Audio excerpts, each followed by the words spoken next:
Ուզում եմ մեր քաղաքացիներին տեղյակ պահել, որ ես պաշտոնական նամակ եմ ուղարկել հանրային ծառայությունների կարգավորող հանձնաժողովի նախագահին գազի գների վերանայման կապակցությամբ։ Տեղյակ եք, որ Հայ-Ռոսգազարդը ներկայացրել է հայտ, որով նախատեսվում է, որ սակագինը Հայաստանի Հանրապետություն պետք է մատակարարվի $270 գնով։ Իմ նամակում, որ ես ղել եմ Ռոբերտ Նազարյանին, մենք արձանագրում ենք, որ Հայաստանի Հանրապետության կառավարությունը 30%-ով սուբսիդավորելու է գազի սակագին։ Երկրորդը, ուզում եմ տեղյակ պահել մեր քաղաքացիներին, որ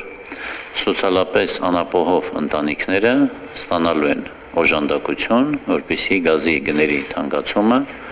նրանց ընտանեկան բյուջեի վրա բացասական ազդեցություն չթողնի։ Քննարկումները լինելու են բաց և հրապարակային, բոլոր կուսակցությունները,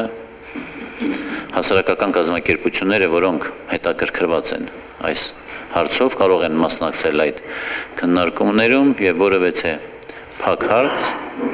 չի լինելու և նաև այս նորմը սահմանված է Հայաստանի Հանրապետության օրենքով հանրային ծառայությունների մասին, որ այդ քննարկումները լինելու են բաց և հրապարակային և հանրությանը հուզող բոլոր հարցերի պատասխանները հանձնաժողովը տրամադրելու է մեր քաղաքացիներին։